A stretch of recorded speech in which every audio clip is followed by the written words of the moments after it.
nothing. Unreal, bro. Listen, Tom Brady, more than any other season, has really taken issue with people doubting him. He's created a chip on his shoulder, man. The universally accepted greatest quarterback of all time is nobody believes in him. And no one like believes the in him. fifth time you've heard something like that. I'm just going to tell, hey, man, he is the GOAT. But I did see those pictures from the combine. I know what you used to look like, all right? Well, listen, credit to the Pats. They found a way to get... Part of Brady's greatness is at 41 being incredibly wealthy and all that so accomplished to grind as hard as he does. And they found a little something extra in between the Chargers game and the Chiefs game, which was, whether it was real or not, it felt real to them. You saw Edelman selling the T-shirts, Hogan and him talking about it after the game. So something worked, whether it was the chip, the underdog mentality, being good at football. That was my third one. Yeah. Three things. Time for stories to start your morning. Klay Thompson went off last night. Warriors-Lakers. Klay tied an NBA record by making 10 straight three-pointers. He finished with 44 points. Warriors rolled L.A. Remember that slump he was in? Nick, how impressive was Klay last night? I mean, this is somehow not one of Klay's 5 most impressive shooting performances we've seen, which just speaks to how when he gets hot, how it's a different level. Klay hot is the best shooter we've ever seen. Now, Klay overall, not the best shooter we've ever seen. That's his teammate. But Klay on fire, it's NBA Jam style. Made 10 in a row to start the game, missed 11. It's like, I don't need to shoot anymore. He was spectacular. Oh, he made it look so easy. It's so easy. He's got a beautiful shot. Man, with the Lakers even overplaying the three-point line, there was nothing you can do. And right, Jenna, he was in a shooting slump until like 2 weeks ago. Absolutely. All right, to the NFL now. Drew Brees says he will be back next season. It'll be his 19th season in the NFL and his 14th with the Saints.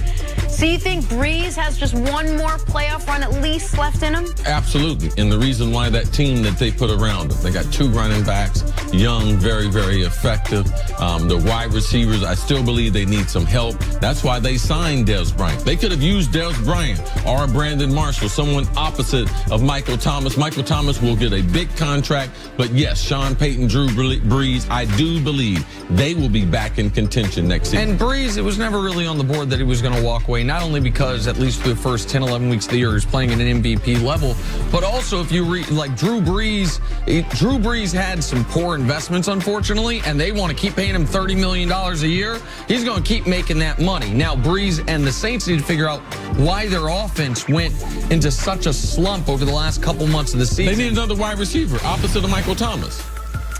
All right, on to the Rams now. Despite him not making a big impact in the NFC Championship game, Sean McVay says Todd Gurley is healthy ahead of the Super Bowl. Chris, do you think Gurley bounces back in the Super Bowl? I hope so. I mean, because the Rams are a special team. A lot of that offense is put together because they run that zone scheme. And Todd Gurley, a one-cut back, a big back, who's also, he can hit the home run anywhere on the field. That's what makes that offense really special. C.J. Anderson has been a great story, but you're not going to run the ball with him. That little bowling ball running against the New England Patriots. They play run defense, too disciplined. They need Todd Gurley if the Rams are going to host the Lombardi. And listen, Todd Gurley's the only player on the offense that is a singular player within the league. And by that, I mean Brandon Cooks is a really good receiver. The other receivers like Brandon Cooks, other receivers better than Brandon Cooks. Andrew Whitworth is an excellent left tackle. He might be the best in the league, but he's probably second or third. Todd Gurley, when healthy, is the best all-around running back in the league and the guy that has been the centerpiece, not Jared Goff, of this offense over the last 2 years. They've got to have him effective to have a chance in the Super Bowl. And finally, after having a bit of a down season, Rob Gronkowski made a number of catches on the final drives of the Patriots' overtime victory against the Chiefs. Afterwards, Gronk talked about how he's just here to help the team. Basically what the doctor orders. Or the coach, what the coach orders. Coach/doctor orders. So whatever it is, I got to block, I got to receive. You know, it's crucial. I mean, the team depends on me in many situations in the run game and in the pass game. And I've been just fighting all year long, so when the situations come like this, I'm ready to go, ready to make some plays. So whatever coaches ask me to do, I'm always down to try my best and give it my all.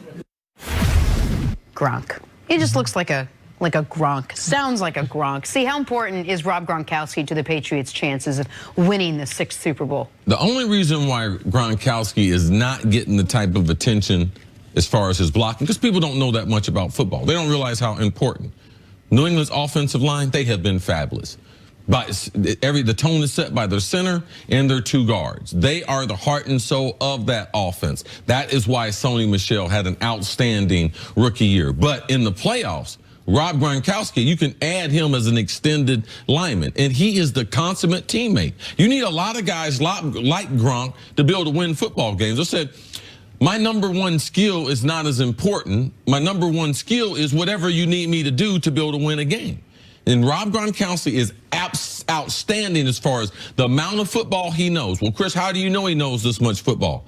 How many times they put him in motion? Do you realize when you're an offensive player and they send you in motion, you go from being one player in the offense to being a different player. So if you line up outside the number, you motion inside the slot. Now you're a slot receiver. You're not a tight end anymore. You're a slot receiver. Now you motion into the backfield. Now you're a fullback. Now you motion to the end of the line. He comes back in motion. He wham blocks a defensive tackle. That means chipping a guy inside out. Now he's an offensive lineman. You have to be almost a brilliant football player to be able to do that. And he's their number 1 wide receiver. Late in the game, we're going to put you outside to be able to make the decisive plays, not only in the 4th quarter, but in overtime. Man, he is a tremendous football player, and his skill sets, man, that they utilize him because that's what New England does. What is Rob Gronkowski not good at right now? He's not a burner down the field. So you're not going to see him getting in a bunch of foot races. That's why it was stupid to have him at the end of the game with the Dolphins, because that's not something that they have you do. Gronk making a tackle in open space. Typically, they put you in a strength where you're going to utilize the skill that you have, and that's what we've seen with Gronk. He's been amazing in this last month of football. Your point that Gronk is a Gronk, like that is how Gronk has presented himself, and I think it's helped make him money off the field, and it's helped enhance his brand for post-career. But it's done him a disservice as far as people recognizing that other than Tom Brady, nobody knows this offense better than Rob Gronkowski. Other than Tom Brady, nobody knows what other guys' jobs are on any given play better than Rob Gronkowski, because at C's point, he has to know in this play what is the tight end supposed to do, slot receiver, potentially someone in the backfield.